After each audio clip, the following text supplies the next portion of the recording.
Today, we'll explore 7 incredibly toxic substances, each tied to a tragic and unusual story of poisoning. 1. The Tampa Balloon Incident. Our first case takes us to Tampa, Florida, and an incident involving a seemingly harmless party balloon. In 2006, the city of Tampa was decorated with massive promotional balloons, the kind often seen at large events. One day, a security guard on his patrol noticed one of these balloons lying deflated on the ground. At first, it seemed unremarkable, but as he looked closer, he saw something deeply unsettling. Inside the collapsed vinyl, he could make out the shapes of 2 human figures. Police were immediately called to the scene. After cutting open the balloon, they discovered a young man and woman inside. Initially thought to be unconscious, they were soon pronounced dead. The victims were identified as Jason Ackerman and Sarah Reidman, both 21-year-old college students and reportedly a couple. Investigators first suspected foul play, a double homicide with the bodies hidden inside the balloon. However, the autopsies revealed no signs of trauma or injury, and the couple had no known enemies. The truth, as investigators would later piece together, was far stranger and more tragic. It appeared that on a whim, Jason and Sarah had decided to climb inside the massive balloon through its inflation port at the base. Once inside, they likely pulled the balloon down, sealing the opening.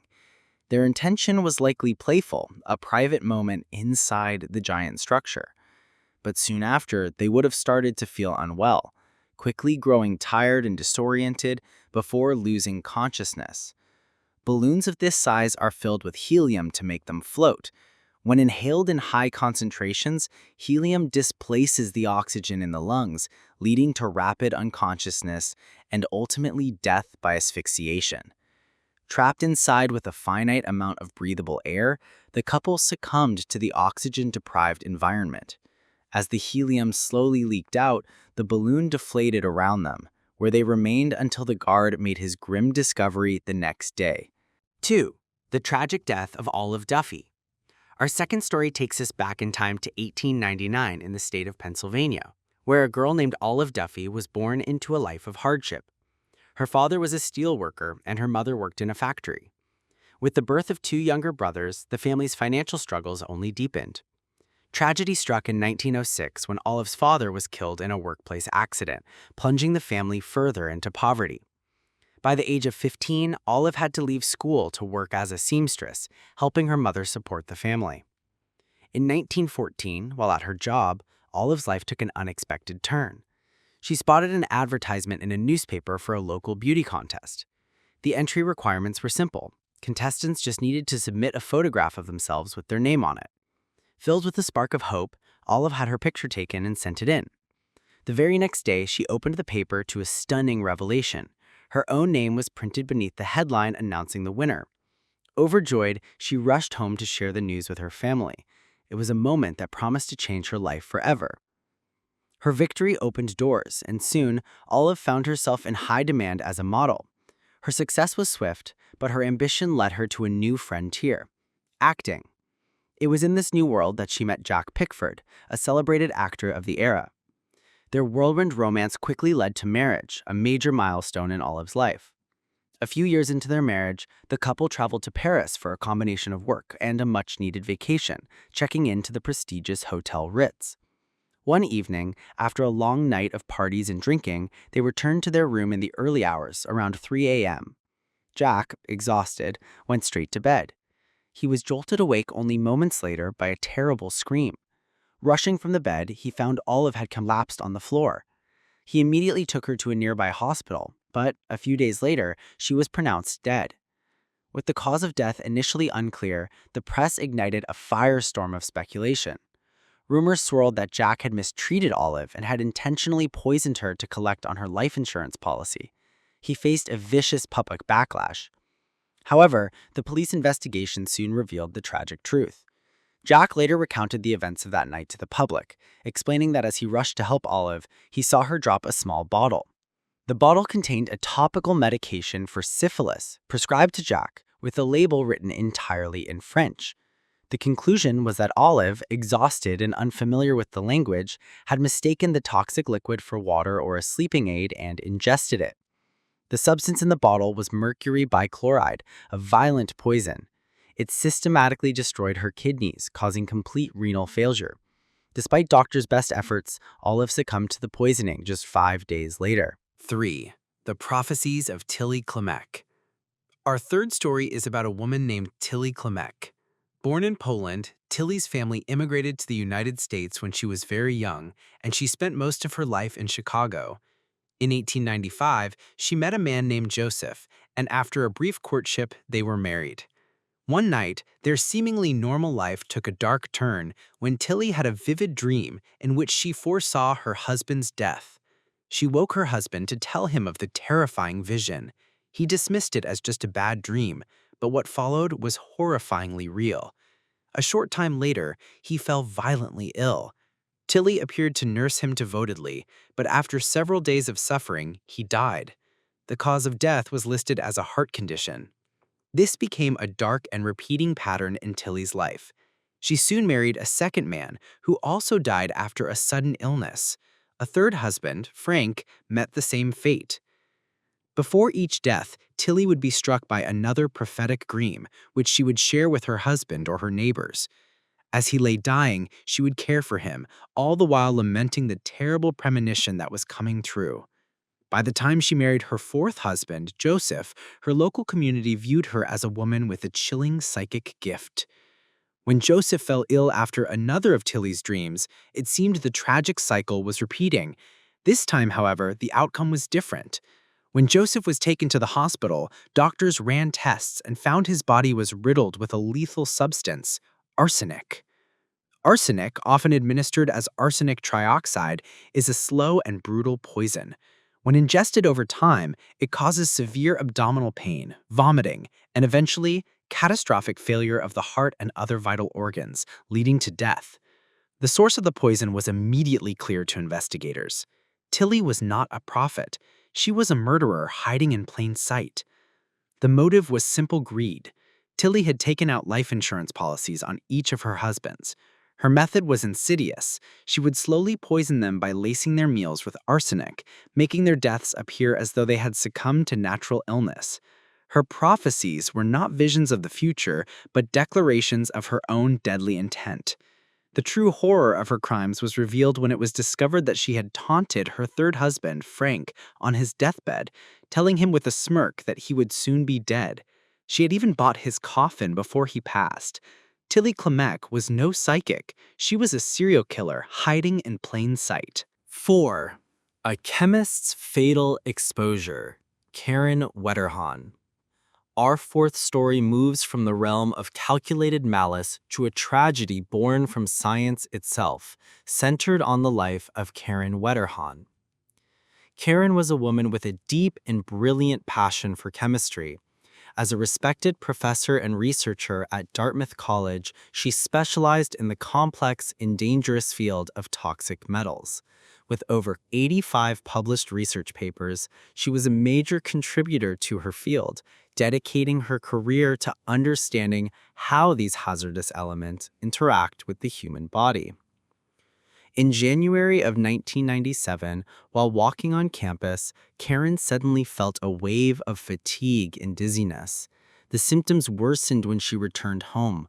She began experiencing sharp abdominal pains. Her vision blurred, her hearing faded, and her speech became slurred and difficult. Alarmed, she and her husband went to the hospital for a full examination. The test results were horrifying. Karen's body contained an astronomical level of mercury. For context, a level of 200 micrograms of mercury per liter of blood is considered toxic. Karen's levels were 4,000 micrograms per liter, 20 times the toxic threshold. Doctors immediately questioned her about possible exposure in her lab. Karen recalled an experiment from the previous August, nearly 5 months earlier, where she had been working with a specific compound, dimethylmercury. It is an organic mercury compound, a colorless liquid, and one of the most potent neurotoxins known to science. But Karen was adamant that she had followed all safety protocols, including wearing protective latex gloves, and was certain that she had made no direct skin contact. Baffled, doctors could not understand how such a massive exposure could have occurred. As Karen's condition continued to deteriorate in the hospital, she slipped into a coma, her body becoming almost entirely paralyzed. Then her husband and doctors revisited a seemingly minor detail from her account of the experiment. She had mentioned that while handling the dimethylmercury, 1 or 2 small drops had accidentally spilled onto her gloved hand. At the time, she thought nothing of it. What neither she nor many in the scientific community fully appreciated was the insidious nature of dimethylmercury. The compound is so volatile and permeable that it can penetrate a standard latex glove in a matter of seconds. The gloves had offered her virtually no protection at all. Those 1 or 2 drops had been absorbed through her skin, silently and systematically destroying her brain over the next several months. The damage was irreversible. Just a few months after her diagnosis, Karen Wetterhahn died, a victim of an exposure so minuscule it was almost unnoticeable. Her tragic death served as a wake-up call, leading to a complete reevaluation of safety procedures for handling this exceptionally dangerous substance. As a result of her death, safety standards for handling dimethylmercury were drastically revised. The substance is now treated with extreme caution, used only when absolutely necessary, and requires protective measures far exceeding the standard protocols of the past. 5. The Angel of Death, Orville Lynn Majors. Our fifth story unfolds within the seemingly safe walls of a hospital in Vermilion County, Indiana, and concerns a man named Orville Lynn Majors. From a young age, Orville was known for his gentle and caring nature. He discovered a passion for looking after others while tending to his grandmother, which led him to pursue a career in nursing. In 1989, he began working at Vermilion County Hospital, where his compassionate demeanor quickly made him a favorite among both patients and staff. He was seen as the model caregiver, attentive, friendly, and dedicated. But in 1993, a disturbing pattern began to emerge at the hospital. An unusually high number of patients were dying unexpectedly from sudden cardiac arrest. These were often patients with no prior history of heart conditions, making their deaths a medical mystery. As the death toll climbed far beyond the hospital's annual average, doctors and administrators grew alarmed. The pattern was always the same: a sudden, fatal arrhythmia. Investigators were brought in to solve the puzzle. They considered and ruled out natural causes like pre-existing heart disease and blood clots. This left only one plausible explanation: the patients were being poisoned. The substance suspected was potassium chloride, or KCl. While used in medicine, a direct injection of a concentrated dose into the bloodstream disrupts the heart's electrical signals, causing immediate cardiac arrest. It is the same chemical used in lethal injections for capital punishment. The key to the mystery was found in the hospital's shift logs. Investigators discovered a chilling correlation. The vast majority of the unexplained deaths occurred during hours when Orville Lynn Majors was on duty. The beloved nurse was now the prime suspect. The motive, when it was finally uncovered, was shockingly petty. Majors harbored a deep resentment for patients he considered demanding or ungrateful. When a patient's requests or complaints annoyed him, he would slip into their room and administer a fatal injection of KCl, silencing them forever. Orville Lynn Majors was eventually arrested and convicted of 7 murders, though authorities suspect the true victim count could be over 100. 6. The Airport Assassination, Kim Jong-nam. Our sixth story is an assassination plot that played out in the crowded halls of an international airport. The target was a frequent world traveler named Kim Jong-nam, who had visited countries across Asia, including Indonesia, China, and Malaysia. On February 13, 2017, Kim was at the Kuala Lumpur International Airport in Malaysia. As he stood in the departure hall, he was ambushed by two women. One approached from behind, smearing a liquid across his face. A second woman then rushed in with a cloth, wiping his face before both assailants fled into the crowd. Kim stumbled, collapsing to the floor. Airport staff rushed to his aid and called for an ambulance, but he died shortly after arriving at the hospital. An autopsy revealed he had been exposed to one of the deadliest chemical weapons ever created, VX nerve agent. Contact with VX causes a catastrophic shutdown of the nervous system, leading to convulsions, paralysis, and respiratory failure. It is so lethal that it is classified as a weapon of mass destruction, and its use is almost exclusively for targeted assassinations. Police immediately began reviewing the airport's extensive security camera network. They quickly found footage of the attack, capturing clear images of Kim and his two female assailants, which led to their identification. The first woman was identified as Sita Aisha from Indonesia, and the second as Dewan Thi Hung from Vietnam. Upon their arrest, both women claimed they were unwitting participants in a fatal plot. They told authorities they had been recruited by a group of men who convinced them they were taking part in a hidden camera prank for a television show. They insisted they had no knowledge of the deadly substance they were handling. Though they were briefly imprisoned, both were eventually released. Meanwhile, the true identity of the victim was confirmed. The man known as Kim Chol was in fact Kim Jong-nam, the exiled elder half-brother of North Korea's supreme leader, Kim Jong-un.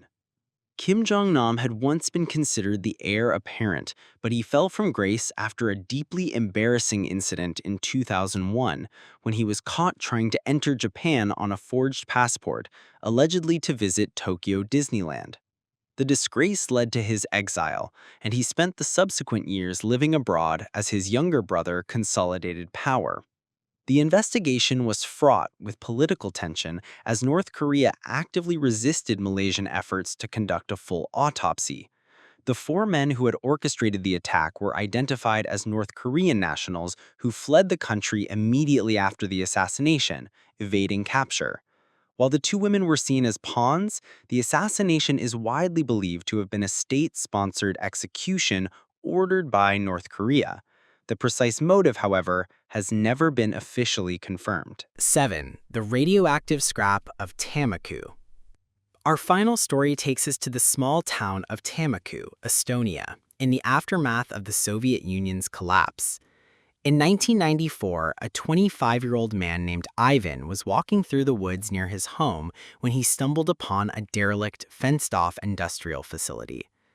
To Ivan, the abandoned complex represented an opportunity. He believed it was a source of valuable scrap metal. He returned home and convinced his two brothers to join him in his salvage operation. On October 21st, the three men gathered their tools, scaled the fence, and began their search. Their initial efforts were met with disappointment. The main buildings were sealed, and there was no scrap to be found outside. Just as they were about to leave, they noticed a small, overlooked structure. Prying the door open, they discovered it was not a shed, but a concealed entrance to a basement. Driven by curiosity, they made their way down the dark staircase. As Ivan's flashlight beam cut through the gloom, it landed on a treasure trove of scrap metal. They felt they had hit the jackpot. Exploring further, they found a shelf lined with several metal containers, which they identified as valuable aluminum. They were more valuable than any scrap they had hoped to find. As they began pulling the containers down, one slipped from their grasp and crashed onto Ivan's leg, injuring him. In pain and unable to walk properly, Ivan was helped out by his brothers, and they made their way home with their haul. The next morning, Ivan awoke expecting his leg to feel better, but the pain was far worse. It soon became so unbearable that he had to be taken to the hospital. Doctors were mystified. They treated the injury, but his condition only deteriorated. Then, one day, nurses entered his room to find that Ivan had died. His death was sudden, unexpected, and medically inexplicable. The tragedy didn't end there. A few days after Ivan's death, the family dog also died suddenly. Then, Ivan's young son became gravely ill, suffering from a debilitating and mysterious sickness. As doctors treated the boy, they noticed his symptoms were eerily similar to those his father had displayed before his death. The connection was too strong to ignore. One day, a vehicle pulled up to the family home.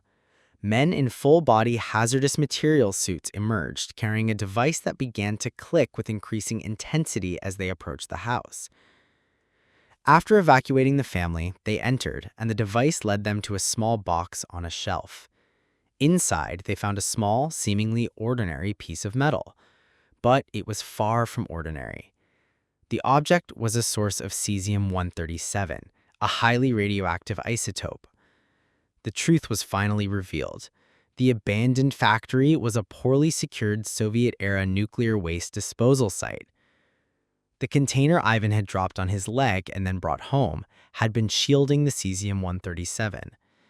He had carried a lethal radioactive source into his house, unknowingly exposing himself and his family. The warning signs posted at the front of the facility had been missed because they had entered from the rear. Ivan's death was not from his leg injury, it was from acute radiation poisoning. The intense exposure had systematically destroyed his body from the inside out. The same radiation had killed his dog and was now sickening his son. His two brothers, having had less direct contact, suffered from less severe radiation sickness, but still required immediate medical treatment. The family's quest for a small profit had ended in a devastating radioactive tragedy. And those are the stories of 7 deadly substances and the unfortunate victims who crossed their paths. Thank you for watching. For now, goodbye.